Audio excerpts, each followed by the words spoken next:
Next, let's look at the body tag. And this is the body tag here. And this is the body container, which contains all of the stuff that actually gets displayed on the page. The body tag, in this case, we've used an attribute BG color equals, that's 6 letter F's and a pound sign. What that means is that the background color on the page is going to be white. Now, you might think that's what it defaults to, and it may default to that on your browser. It does not default to that on mine. I have mine set to default to gray so that I know that when I forget this. Originally, browsers defaulted to gray, and that was the common thing. And if you wanted white, you had to put in the background color. Nowadays, browsers tend to default to white. But you want to make sure that you always say exactly, because if you have images that only look good against a white background, or other things on your page, colors of text or what have you, that only look good against a white background, you want to make sure that the background is white. Maybe somebody's got their browser set to default to black. People can change those things, and you've got black text on your page.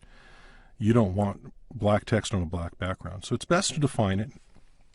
So I have it in my standard template, and this just ensures that we know what we get. Now, some people use the word white, and you can do that here, and it works. You can just, instead of all this here, you can just type in white, and that'll work.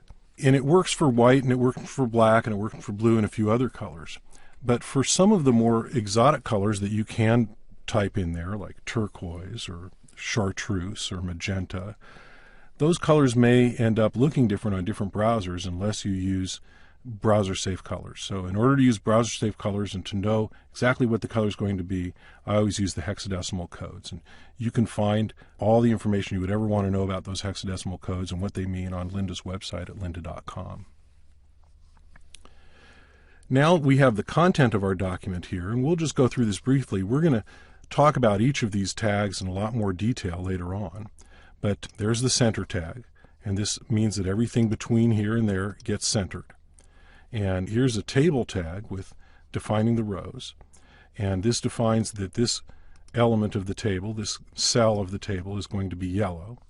And there's the paragraph tag that sets up the paragraph, and we'll be talking about all these details later. The words ducks in a row are bold, and then here's the rest of the text, and all that is going to be in Helvetica at size 4, which is a little bit larger than the normal size. The normal size is 3. So let's take a look at this one more time in the browser, and we see there it is. You've got the yellow background in the table cell.